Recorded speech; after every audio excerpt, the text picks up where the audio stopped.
नमस्कार and welcome you world affairs. मैं प्रशांत Dhawan. Now recently हमने ये देखा है कि 5 कंट्रीज ने मिलकर पाकिस्तान और चाइना का जो एक अटेम्प्ट था एक इंडियन नेशनल को आतंकवादी घोषित करने का, इसे ब्लॉक कर दिया है। यहाँ पर आप देख पाओगे article 5 countries including India reject Pakistan attempt to list Indian national as UN designated terrorist. Now इस इशू को लेकर पाकिस्तान मीडिया ऐसे रिपोर्टिंग कर रहा है कि इंडिया ने यूनाइटेड नेशन सिक्योरिटी काउंसिल की जो मेंबरशिप है, अभी के लिए आपको पता होगा अस्थायी मेंबरशिप हमको मिल चुकी है। तो इंडिया की जो मेंबरशिप है उसको लेकर ये कह रहे हैं कि इंडिया ने मिसयूज किया है अपनी पावर का एक आतंकवादी को बचाकर। इनके हिसाब से, इनका जो एजेंडा है उसके हिसाब से लोग इसको आतंकवादी कह रहे हैं। तो इस वीडियो में हम बात करेंगे कि ये इशू है क्या, यहाँ पर रिसेंटली हुआ क्या है। मगर आगे बढ़ने से पहले आपसे क्वेश्चन पूछूंगा। क्वेश्चन ये है कि इतिहास में पहली बार एक Indo European security and defence consultation हुई है। आपको बताना है कि ये किस कंट्री में हुई थी। ये है यहाँ पे आपकी ऑप्शन, बेल्जियम, ग्रीस, फ्रांस या फिर स्विट्जरलैंड।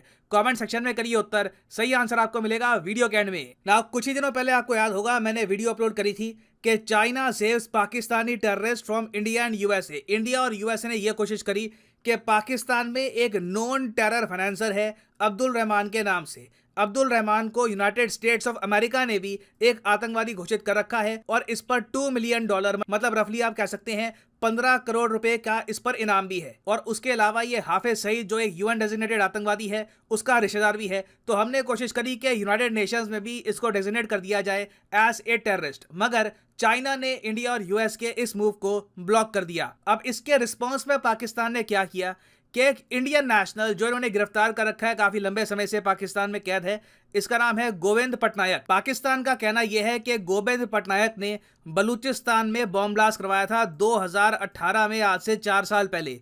इस बॉम्ब ब्लास्ट में 160 पाकिस्तानी लोग मारे गए थे और पाकिस्तान ने यहां पर आरोप लगा दिया है इस इंडियन नेशनल पे कि इसने बलूचिस्तान लिबरेशन आर्मी के साथ मिलकर यह बॉम्ब ब्लास्ट करवाया था। और इसी नाम को लेकर पाकिस्तान चाइना के साथ पहुंचा यूएन सिक्योरिटी काउंसिल में। अब यूएन सिक्योरिटी काउंसिल में आपको बताओगा आज के समय 5 तो परमानेंट मेंबर हैं, China, France, Russia, UK, USA. उसके अलावा 10 अस्थायी मेंबर हैं, अल्बेनिया, ब्राजील, गैबोन, गाना, India, Ireland, Kenya, Mexico, Norway और यूनाइटेड अरब एमिरेट्स। तो इन कंट्रीज को यहाँ पे डिसाइड करना था कि जो नाम पाकिस्तान यहाँ पर प्रेजेंट कर रहा है कि क्या जेन्युइनली ये एक यूएन डेजिग्नेटेड आतंकवादी कहलाने लायक है या फिर नहीं। तो जैसे ही पाकिस्तान और चाइना ने यह प्रस्ताव सामने रखा, 5 कंट्रीज इसके विरोध में खड़े हो गए। और वो 5 कंट्रीज मैं आपको बता चुका हूं। 3 तो यहां पर जो यूएन के परमानेंट मेंबर हैं यही इसके विरोध में आ गए, फ्रांस, यूके और यूएसए। उसके अलावा इंडिया ऑब्वियसली इसके विरोध में था ही, क्योंकि ये एक इंडियन नेशनल है, गलत तरीके से पाकिस्तान उस पर आरोप लगा रहा है। फिर अल्बेनिया ने भी यहां पर पाकिस्तान के अगेंस्ट बोला। अब यहां पे आप कहोगे अल्बेनिया, ये देश कहां पर है? तो अल्बेनिया देश आपको मिलेगा यूरोप में। यहाँ पे मैप में मैं आपको दिखा दूंगा। अब यहाँ पर आप कहेंगे मगर जिन लोगों से मैं अनजान था ये हमारे दोस्त कैसे बन गए।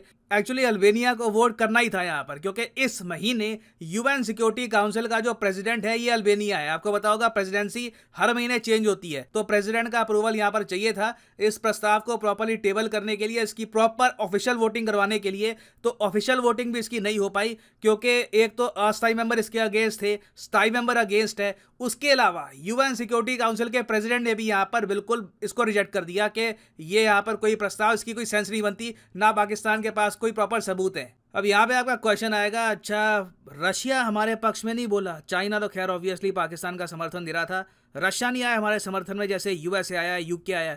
देखो, जहां पर चाइना की बात आएगी वहां पर रशिया इंडिया का समर्थन नहीं करने वाला, ये बात आपको समझनी होगी। इसीलिए देखो, रशिया की जो इंपॉर्टेंस है इंडिया के लिए ये भी काफ़ी हद तक कम हुई है as an important strategic partner. अभी के लिए देखो, अगर वो लोग हमको क्रूड ऑयल बेचते रहते हैं, नेचुरल गैस बेचते रहते हैं, तो रशिया हमारे लिए एक एनर्जी प्रोवाइडर हो सकता है। उस मामले में हम मिलकर काम कर सकते हैं। But for the time being, जिस तरीके से चाइना ने सपोर्ट किया रशिया का यूक्रेन इशू को लेकर, उसके बाद आप एक्सपेक्ट नहीं कर सकते Russia to go against China in favour of India. तो रशिया, आप यहाँ पर भी ये भी कह लीजिए, चाइना के पक्ष में भी नहीं बोला, रशिया आप कह सकते हैं बिल्कुल न्यूट्रल हो गया था। मगर इंडिया के लिए अच्छी बात यह है कि अभी अगर मान लो इसी साल 2022 में यूएन सिक्योरिटी काउंसिल में जब हमारी मेंबरशिप खत्म हो जाएगी, जी हाँ इसी साल खत्म हो जाएगी, उसके बाद भी इंडिया के जो एलाइड कंट्रीज हैं ये यहाँ पर बने रहेंगे। फ्रांस है ही यहाँ पर, उसके अलावा यूएस है, यूके पे भी हम कुछ डिपेंड कर सकते हैं। और अगले साल 1 जनवरी 2023 से आप देखोगे कि जापान भी बन जाएगा यूएन सिक्योरिटी काउंसिल का मेंबर, अस्थायी मेंबर 2 साल के लिए।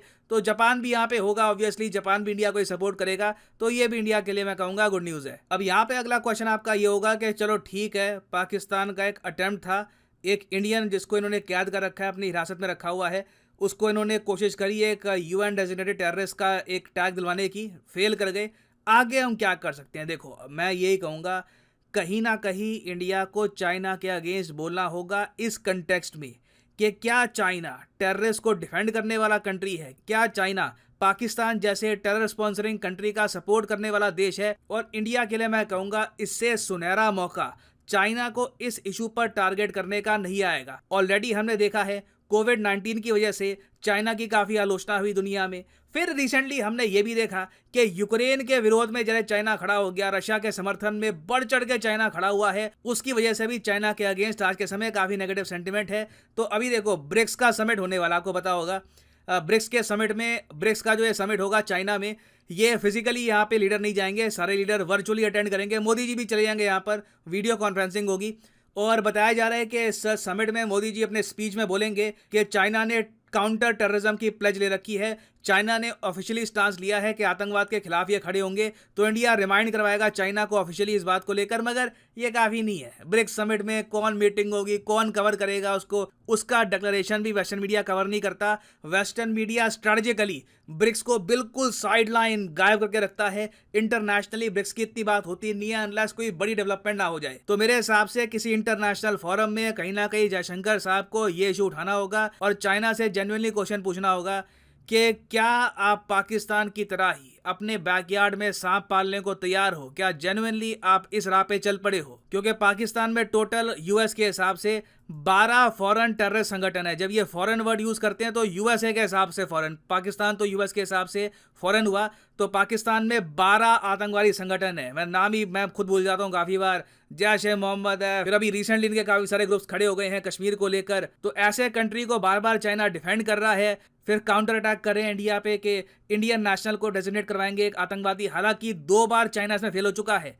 जो अभी ये न्यूज आ रही है ना, यहाँ पर चाइना पाकिस्तान ने जो ये करने की कोशिश करी है, सेम काम दोनों देशों ने 2020 में भी करने की कोशिश करी थी। उस वक्त भी यूएन के बाकी देशों ने चाइना पाकिस्तान के इस प्रस्ताव को ब्लॉक कर दिया था। तो घूम फिर के बात यही आती है, ये दोनों देश इंडिया के अगेंस्ट यूएन में और जगह स्टेप्स उठाते रहेंगे। क्या इंडिया फाइनली चाइना के अगेंस्ट बोलेगा वर्ल्ड स्टेज पे या नहीं, ये देखना होगा। This is a big question. ना वापस आते हैं उस क्वेश्चन पे जो मैंने आपसे पूछा था वीडियो की स्टार्टिंग में, कि पहली बार इतिहास में इंडिया यूरोपियन यूनियन का सिक्योरिटी डिफेंस कंसल्टेशन हुआ है। यहाँ पर cyber security, defence, maritime security, बहुत सी चीज़ें कवर करी गई। तो ये मीटिंग किस कंट्री में हुई थी? बहुत न्यूज़ में था ये। तो सही उत्तर इसका है ऑप्शन ए, बेल्जियम। बेल्जियम की राजधानी ब्रसल्स में ये मीटिंग हुई थी। और यहाँ पे आप देख पाओगे, इसका आपको आर्टिकल भी मिल जाएगा। और हाँ, फाइनली यहाँ पर मैं ये भी ऐड कर दूं कि आप किसी भी एग्जाम की तैयारी कर रहे हैं, चाहे यूपीएससी, एसएससी, बैंक, अभी रिसेंटली एसएससी से याद आया, हजारों वैकेंसीज आने वाली हैं एसएससी की। आप देखोगे आने वाले 18 महीनों में बहुत सी सरकारी नौकरियां आने वाली हैं। तो आप किसी भी एग्जाम की तैयारी कर रहे हैं, आप कोर्स परचेज कर सकते हैं। फॉर एग्जांपल, लेट्स से आप प्रिपरेशन कर रहे हैं एसएससी की, क्लिक करिए एसएससी के लिंक पर और यहाँ पे आप परचेज कर पाएंगे एसएससी का कोर्स। जो 24 महीने का कोर्स है, ये पर मंथ आपको पड़ेगा 375 रुपीज़ का। मगर जो प्राइस लिखा है, पे करने की आवश्यकता बिल्कुल नहीं है। सिंपली यहाँ पर कोड डालो PD10 and the prices will start following. So use the code PD10 and save money. So इसी नोट के साथ ये है वीडियो का। Thank you for listening and as always, God bless you all.